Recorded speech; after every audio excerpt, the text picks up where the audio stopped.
What's up, y'all? Welcome back to my channel, and welcome to, if you are new, it's your girl, the real Theophania. Welcome in, you guys. I don't know why I still got this necklace on.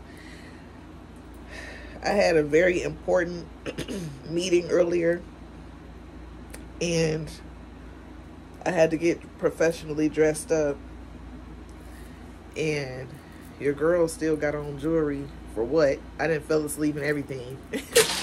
Fell asleep and everything. Okay, but anyway, that hence the hair, because y'all know I do not do all this. I have not had any kind of wig fixture unit, none of that, in a long time. But this is really cute, y'all. Real cute. Anyways, so I'm in the process actually of filming a vlog for you guys. I'm in the process of filming a vlog. It's a week in a life. And that will be up probably in August. It's probably not going up. Oh, well, it's already August, ain't it? It's August 1st, about to be. It's 10:49 right now. 10:49 p.m. July 31st. So y'all are going to be getting that vlog sometime next week, because yeah. So anyways, I'm coming to make this video because I want to talk about why it is that I do not receive from everybody. Why it is that I do not watch everybody anymore. Like, I stopped watching pretty much a lot of people's content. Yeah, I'm going to give my reasons. I'm going to talk about that because I feel like what I'm about to talk about, people really need to be aware of who you are receiving from. I don't care how eloquent in speech people sound. You really need to be careful of who you're receiving from. So, first and foremost, just a little backstory for those who do not know me. My name is Tiffany, and I came to Christ in February of 2022. I was a practicing witch. I was in New Age for 7 years and 4 months. And that went for me. It started off with me practicing meditation and yoga, to me ending up becoming a full-blown witch, getting into chakra work, becoming a Reiki master, and all of this stuff. Like, I went through, it was like just a course of different things. Got into shamanism, and tarot, and, you know, all of this different things. I did have a YouTube channel and a TikTok and an Instagram and a Facebook where I did all of this work as a new age practitioner, pretty much. And I gave that all up for Jesus. I met him in my bedroom, and, you know, in my twin size bed in my bedroom, just a couple feet away from my sister. She was asleep, agnostic at the time, and now she is in Christ behind my coming to Christ. It's just amazing. I'm so grateful for how the Lord works. I'm so happy for how he moves. And so, you know, it has been a very interesting journey. It has not been easy. When I first came to Christ, it didn't take long for false doctrines to come snatch me up. And the first false doctrine that came for me was Hebrew Israelism. The Hebrew Israelite doctrine came in like a whirlwind after I had just accepted Christ and was feeling freedom for once, because when I was a Christian before I went into New Age, and I felt really constricted and constrained and all of this, and I'm going to talk more about these things later on down the line. But I felt extremely constrained, and the reason why that was because I didn't understand what sin was. I didn't understand that the things that I took pleasure in, I couldn't understand. I didn't know what sin was. I just knew that these things are considered to be sins, but they're very pleasurable to my flesh. I don't understand nothing about you got to die to your flesh. I don't know nothing about Jesus and what he came for real. I don't have any understanding of any of these things. I just know that we're not supposed to do X, Y, and Z. However, for whatever reason, I'm doing X, Y, and Z. These things feel pleasurable to me. And I feel constrained. I feel guilt. I feel shame. I feel all these things. And so in order for me to not feel this way, I'm just going to disconnect myself from religion altogether. And that led me to put Jesus in a box and put him in a box with religion and just completely separate myself from him altogether and leave the faith. And I'll talk more about this in times to come, because there's some things that's working. Okay. But anyway, there's some things that's brewing up, and you guys will hear much more about this stuff. So, and these are things that people really need to understand, because they're wondering why they feel so constrained and restricted, and they feel like religion just makes you feel restricted. You're right. Religion does make you feel restricted if you're just living your life based off of don't do this, don't do this, don't do this, and you don't understand the spiritual implications behind what it is that you're doing, and you don't understand that you have an adversary that's after your soul that leads you and guides you to do what is pleasing to your flesh instead of walking in a way that is actually going to cause you to walk in freedom.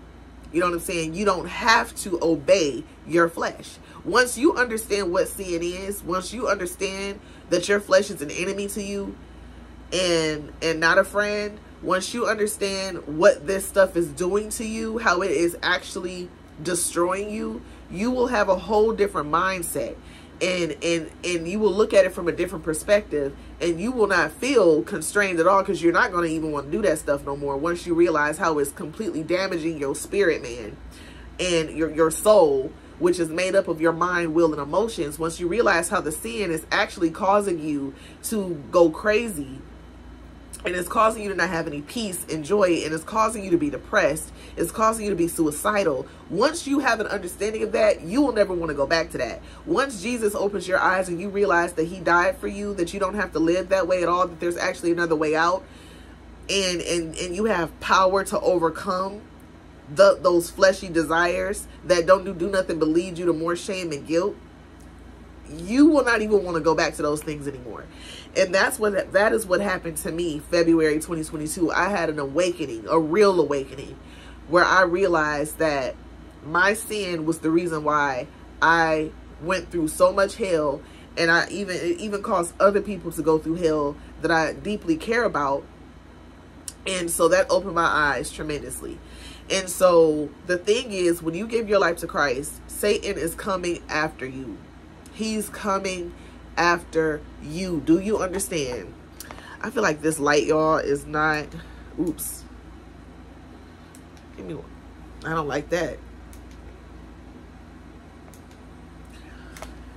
It's just this camera. I should have used my other phone. But anyway, and this is the newer phone, and I don't like the way it's looking. But anyways, y'all, so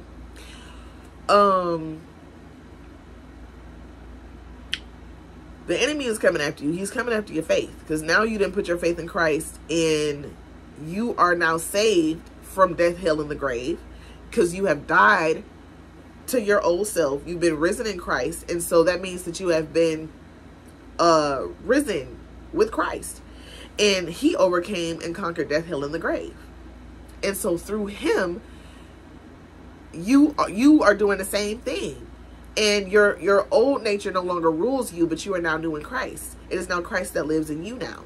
So the enemy is going to come to try to come for this. And this is one of the reasons why Jesus tells us, if anyone is to follow me, you are to pick up your cross, deny yourself, and follow me. In Romans chapter 12, verses 1 through 2, which is one of my favorite passages, it tells us to offer ourselves as living and holy sacrifices acceptable unto the Lord, for this is our reasonable service. This is true worship. This is how you worship him in spirit and in truth. You give him yourself. You give him your life. You know what I'm saying? And you don't conform to the way that the world does things. And this is in so many aspects. We say that, but I don't think we really understand what that means. You do not conform to the way the world does stuff. We do things completely different. We are peculiar people. You know what I'm saying? And so when people look at you, there should be this, like, something about her is different. You know, people should know.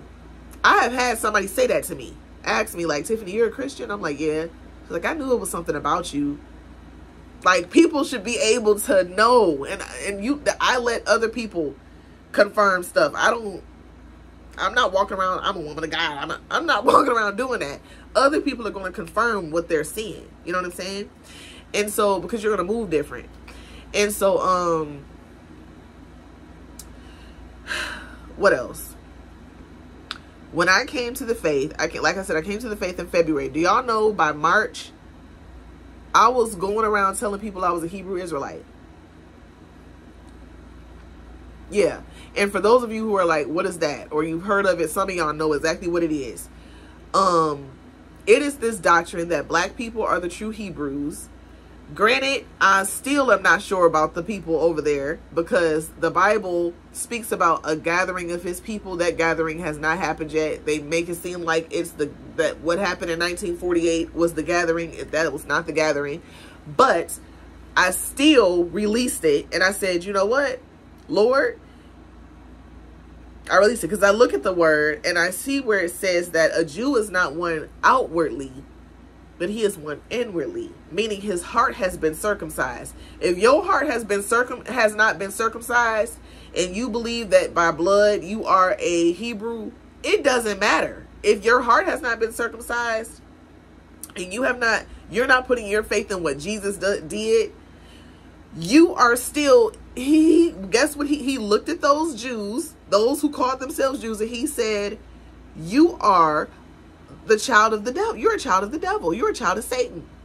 He says in Revelation chapter 3 that there are those who call themselves Jews, but they are the synagogue of Satan. Why? Because they reject Jesus. So it really doesn't even matter what your genetic makeup is. If you don't accept Christ, you're none of his. You don't even belong to the Lord. Period. Period. And that's hard for a lot of people to accept. And honestly, for my people, it's really hard because we cannot heal past what happened in slavery. We can't get over it. We can't move on. We're just extremely broken and traumatized over that, despite the fact that we have been liberated from that we don't live like that. Neither could we could never go through what our ancestors went through. We could never, ever. We can't even go through the little stuff we going through today. So, you know, we dismiss the fact that we get to walk around in liberty. We're not having somebody taking a funnel and shoving it in your mouth, breaking the teeth out your mouth, and force feeding you. You don't have that happening to you. You know what I'm saying? You don't have somebody, you don't have chains on your neck. You feel what I'm saying? You don't have white people chasing you down the street, beating you, crushing your head into the cement. You don't have that happening to you. We live in a whole different world. I got chills even talking about that. I have chills even talking about that. We don't have that happening to us. Yet we will. And listen, just of what I told you, that's why they're like, but what my people went through, are you going to forgive? Yes, that did happen to our people. But we be so angry as if we're still living in it. And that is something that we have to take to the Lord. That's something you have to take to God. Because that was something that I was hurt by for a very long time. And I couldn't understand. I'm like, why did that happen to my people? What was the purpose? Why? But then when I began to understand the history of people. Now, my bloodline, because granted, I was born in America. My grandmother was born into slavery. So my great-grandmom was more than likely pure, whatever. Whatever she was. I only know my maternal side of my bloodline. I don't know my dad's. I don't know my paternal side because my father passed away when I was 16. So I'm not able to, you know what I'm saying, find out what his side of the family was. But I am a huge part Nigerian, and Ghanaian, Liberian, and Sierra Leonean. And the rest of it is like going a little further up, Senegambia, some Angolan that's further south of Nigeria. So I'm from my people come from the west side of Africa, which is where a lot of the people were removed from, out of Africa. And from the people that moved to the west side of Africa actually moved from the east side of Africa.